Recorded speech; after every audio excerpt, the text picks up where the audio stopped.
बहुत स्वागत है धर्म भैया आपका। धर्मलाल कौशिक जी बिल्हा के विधायक हैं, पूर्व स्पीकर, प्रदेश भाजपा अध्यक्ष, ऐसे तमाम इनके साथ में विशेषण लगे हुए हैं, लेकिन बिलासपुर के लिए धर्म भैया हैं, इस पूरे इलाके के लिए धर्म भैया हैं। तो एक बार जोरदार तालियों से स्वागत हो जाए माननीय धर्मलाल कौशिक जी का। धन्यवाद। और सुशांत बिलासपुर के लिए छोटा भाई है।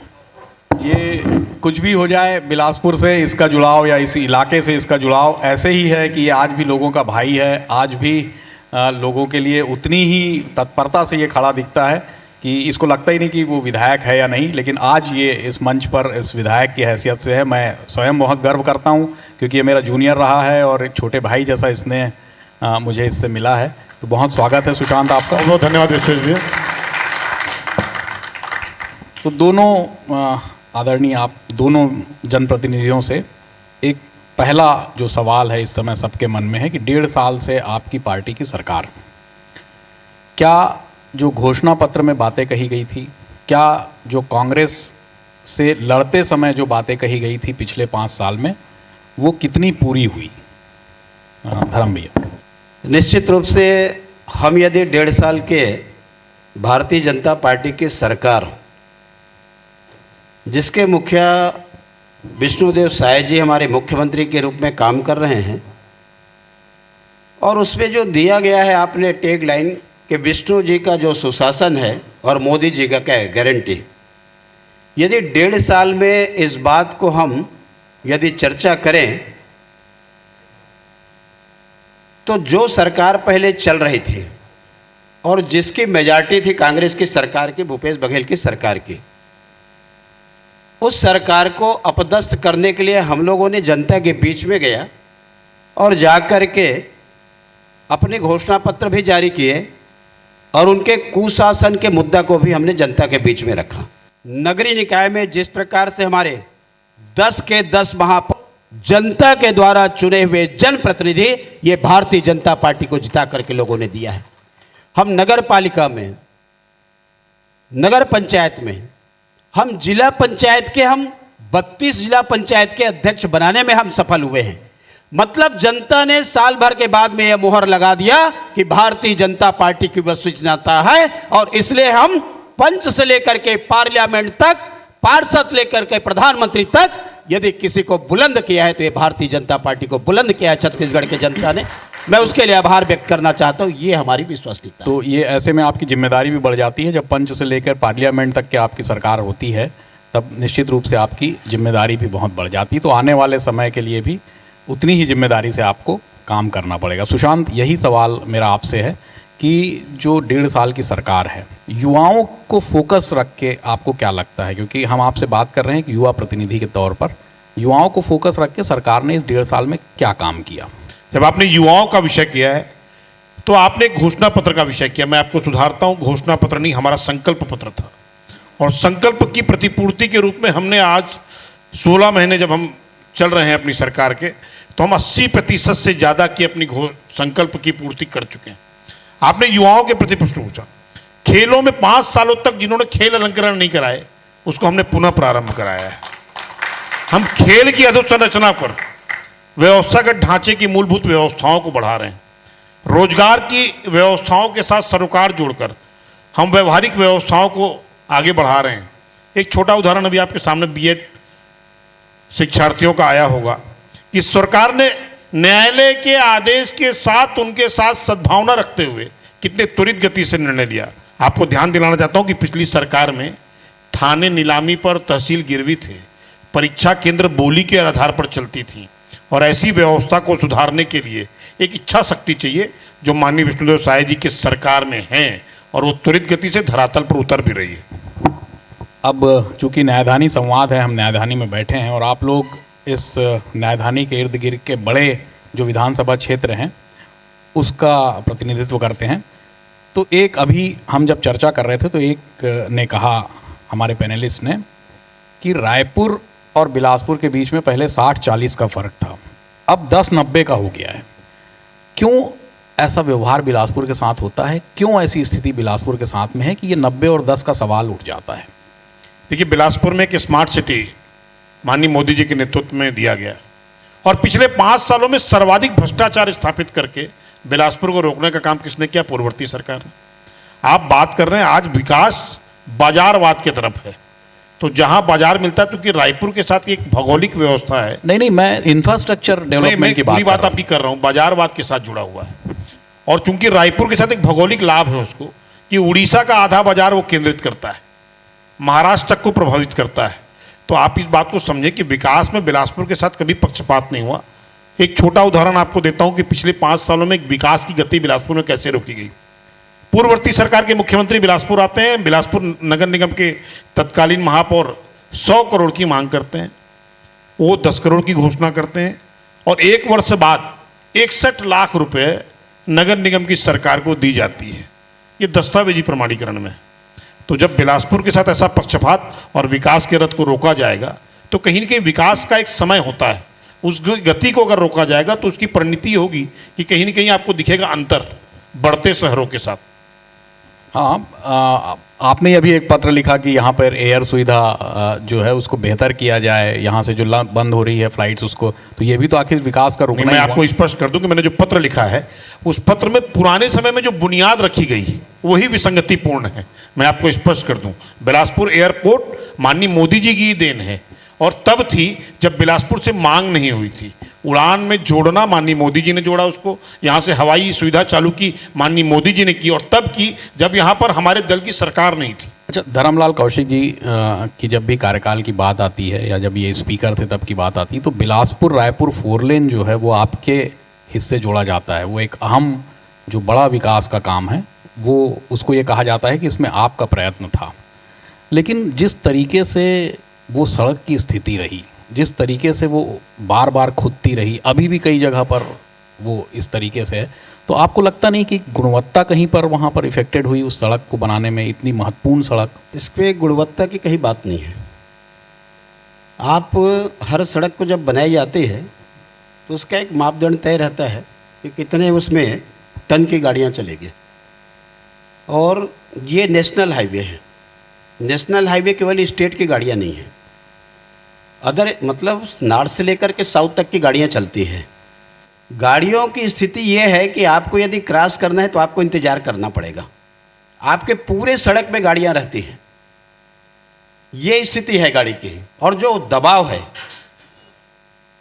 तो दबाव के रहते और जो गाड़ियों की स्थिति है, टन के हिसाब से जो गाड़ियाँ चलती है, लेकिन उसके हिसाब से उसके बाद भी कहीं पर अवरोध उत्पन्न नहीं हुआ है। सड़कें बन रही है, रिपेयर भी कर रहे हैं, उखाड़ भी रहे हैं और उसको बना भी रहे हैं। हमारी ग्रामीण सड़कें खराब जो हुई वो नहीं बन पाए, और आज जो अब नए सिरे से शुरू किए हैं, उसका कारण क्या हुआ कि पिछले 5 साल में जो सरकार को उसके बरसाती मरम्मत भी करानी चाहिए वो मरम्मत नहीं हुई। इसलिए ग्रामीण सड़कों का छत्तीसगढ़ में देखेंगे तो बुरा हाल रहा।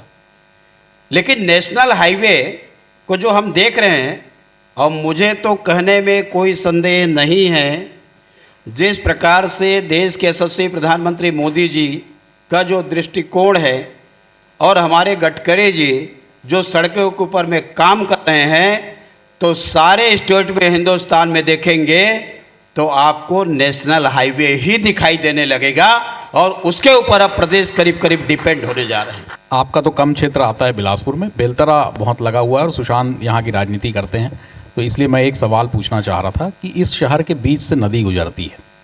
सबसे आदर्श स्थिति किसी भी शहर की होती है ड्रेनेज सिस्टम के लिए कि उसके बीच से नदी गुजरे। उसके बावजूद अभी बारिश आएगी तो सदर बाज़ार का इलाका जो नदी से 100-200 मीटर दूर है वो लबालब रहता है। तमाम इलाके हैं, मैंने आपको नाम बता सकता हूँ कि किन किन इलाकों में घुटनों से ज़्यादा पानी भरा होता है। आखिर हम 25 साल में क्या कर रहे हैं? जिस शहर के बीच से नदी बह रही है वहाँ का ड्रेनेज सिस्टम ध्वस्त है। हम सिर्फ बनाने की बात करते हैं, घोषणाएं करते हैं, वो बनता नहीं है। देखिए, डॉक्टर रमन सिंह जी के कार्यकाल में बिलासपुर में नालों की एक विधिवत संरचना बनाई गई, और पिछले 5 सालों में आप ये सोचिए, और उस इंजीनियर का अभिनंदन भी होना चाहिए, नागरिक अभिनंदन, कि चलते मेडिकल कॉलेज के सामने एक पानी रोकने का एनीकट बनाने का प्रावधान किया उसने। आपदा प्रबंधन की राशि थी, एनीकट बन गया।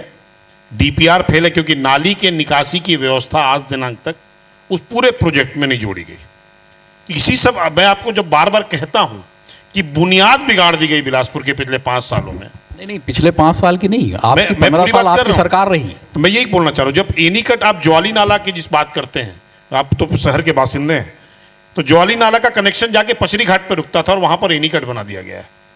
मैं बार बार आपसे एक आग्रह करता हूं कि हर समय किसी के विकास के कार्यों को सिर्फ इसलिए रोक देना कि ये मेरी सोच के साथ मैच नहीं करता या मेरे दल के साथ नहीं करता, ये बिलासपुर के साथ कुठाराघात है। जिस समय एनीकट बना था वो 2003 की बात, अभी 2003 की आपने बात अभी है। देखा नहीं, शिवघाट और पचरी घाट के एनीकट को ज्वाली नाला के मुहाने पर निर्मित किया गया है और एक कोनी नाले के।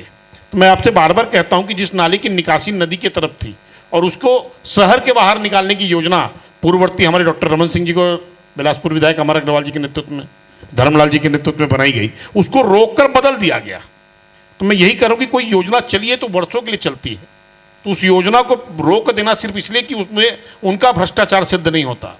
यहीं पर आपत्ति है कि बिलासपुर हमारा शहर है, दल से उठकर दिल के हिसाब से सोचना चाहिए ताकि बिलासपुर विकसित हो और आगे बढ़े। नहीं, अब क्या, आगे क्या? हम बदलाव कर रहे हैं, हम उस पूरे डीपीआर को चेंज करके उसमें नाली के निर्माण की, गंदे नाले का जो पानी है वो शहर से बाहर जाए और बिलासपुर में अरपा नदी को जीवित रखने के साथ साथ शुद्ध पानी और जो हमारा वाटर लेवल है जिसको हम ग्राउंड वाटर रिचार्ज कर सकें, उसके लिए हम प्रावधानित करने की व्यवस्था बना रहे हैं। लेकिन थोड़ा समय इसलिए लगेगा कि बुनियाद बिगाड़ दी गई है, उस बुनियाद को सुधार के कार्य योजना स्थापित की जाएगी। अच्छा, आपके ही इलाके का बेलतरा से अरपा गुजरती है बहुत लंबे पैच से। रेत का अवैध उत्खनन एक बहुत बड़ा मुद्दा है। देखिए, रेत के मामले में मैं आपको एक बात कर दूं कि हर बरसात के बाद उसकी रिफिल होती है। पूर्ववर्ती सरकार का भ्रष्टाचार का आलम क्या था? नहीं, रिफिल होती है इसलिए निकाला ना जाए उसको, मतलब इस तरीके से निकाला मैं जाए। बात बता रहा हूं आपको कि पूर्ववर्ती सरकार के भ्रष्टाचार का आलम क्या था कि जो टेंडर 1 वर्ष के लिए होना चाहिए उसको 3 वर्ष और 5 वर्ष के लिए किया गया ताकि वो वसूली की व्यवस्था माता दरबार में पहुंचाने की चिंता कर सकें।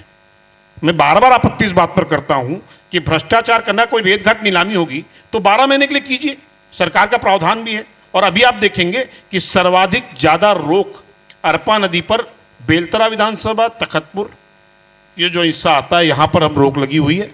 इसमें कोई संदेह नहीं है कि कालाबाजारी को रोकना बहुत कठिन काम है, लेकिन हमारा प्रयास है और प्रयास के माध्यम से सुचिता बने रेत के माफियाओं के ऊपर या व्यापार के ऊपर, इसकी परिकल्पना के साथ हम काम कर रहे हैं। अच्छा, चूंकि मुद्दा पानी का है तो धर्मलाल जी, आपके इलाके में बहुत अच्छी खेती हुआ करती थी, बहुत अच्छा वाटर लेवल एक समय हुआ करता था। धीरे धीरे करके बिल्हा पथरिया का पूरा इलाका सूख गया। मतलब CWC जो सेंट्रल वाटर कमीशन है उसकी रिपोर्ट है कि देश के सबसे सूखे इलाकों में बिल्हा और पथरिया है। वहाँ पर एक स्टेशन भी बना हुआ है, मैंने रिपोर्ट की थी। हम इसके लिए क्या कर रहे हैं कि पानी एक ऐसी चीज़ है, और आपका इलाका तो बहुत अच्छा खेती वाला था। देखिए, बिल्हा जो है वृष्टि छाया के क्षेत्र है, औसत जो बारिश होनी चाहिए उससे कम बारिश होती है वहाँ पर। और इस बात को लेकर के जब डॉक्टर रमन सिंह जी मुख्यमंत्री थे, मैं विधानसभा का अध्यक्ष था, सीरीज में एनीकट बनाने का काम हम लोगों ने किया। और एनीकट बनाने के कारण में जो बरसाती पानी है उस पानी को कितना देरी तक हम रोक सकते हैं, उसको रोकने का काम किया। और उसका जो परिणाम ये आया कि हमारे जो कुएं भी सूख गए थे, कुआं भी रिचार्ज हुआ, और उसके साथ में हमारे जो नदी के किनारे के जो गांव हैं उसका वाटर लेवल रिचार्ज हुआ। अभी कुछ समय पहले ये जो एनीकट जो बने हुए हैं, वो एनीकट के जो गेट को उखाड़ देना, उसको तोड़ देना और तोड़ करके उससे रेत निकालना, इसके कारण में अभी आप देखे होंगे कि शिवनाथ नदी में एक बूंद पानी नहीं है। शिवनाथ नदी हमारी सूख गई है। आने वाले समय में ये ध्यान में आया है कि उस पानी को कैसे फिर हम रोकेंगे। लेकिन जिस प्रकार से मुझे इस बात को कहने में कोई संदेह नहीं कि हम सरफेस वाटर को कैसे हम उसका ज़्यादा से ज़्यादा उपयोग करें, ग्राउंड वाटर को हम बचा करके रखें, और उसके साथ में हम जो ऊपर की पानी है उनको हम डबरी बना करके, तालाब बना करके कितना समय तक हम रोक सकते हैं उसको। नदी के पानी का हमारा जो बरसाती पानी है उसको हम रोकने का काम करें। कानून व्यवस्था को लेकर कई बार आरोप लगे कि कानून व्यवस्था उस तरीके से चरमरा गई है, ये भी कहा गया। बहुत सारे आपके विपक्षी दलों ने तो उदाहरण भी दिए, कितने घंटे में कितने बलात्कार हो रहे हैं ये तक के बताया। तो कानून व्यवस्था को लगता है आपको कि कुछ और भी प्रयोग करने की आवश्यकता है? निसंदेह सुधारने की आवश्यकता है, परंतु एक बात मैं बोल दूं विपक्षी साथियों को, अपराध और अपराधी जिस दल के स्वयं की छाया में पलते हों उनको दूसरे पर उंगली उठाने का हक नहीं है। तो अपराधियों से हमें सर्टिफिकेट नहीं चाहिए। हम सुविधाओं के साथ साथ अपराध मुक्त बिलासपुर बनाने की तरफ प्रतिबद्ध हैं और उस पर काम कर रहे हैं। हमारी पुलिस प्रशासन बहुत अच्छे से काम कर रही है, लेकिन अपराधियों से सर्टिफिकेट की आवश्यकता नहीं है, क्योंकि उनकी छाया में अगर कांग्रेस की भीड़ में पत्थर उछालेंगे तो किसी न किसी 110 के अपराधी को लगेगा। ये ऐसी सब जगत जानता है, तो उनसे सर्टिफिकेट की आवश्यकता नहीं। हम बिलासपुर को सुधार की तरफ ले चुके हैं और आने वाले समय में अपराध पर नियंत्रण, ये हमारी प्रतिबद्धता है, वो धरातल पर दिख भी रही है। बहुत धन्यवाद आदरणीय धर्मलाल कौशिक जी और आदरणीय सुशांत शुक्ला जी। एक बार जोरदार तालियां। आपने इतना लंबी और इतनी स्पष्ट चर्चा इन दोनों बहुत ही अच्छे वक्ताओं से सुनी। ये हमारा सौभाग्य है कि दोनों एक मंच पर आए और दोनों ने आपको विश्वास भी दिया होगा अपनी बातों से कि जो होगा वो बहुत बेहतर होगा। तो एक बार जोरदार तालियां दोनों हमारे मेहमानों के लिए।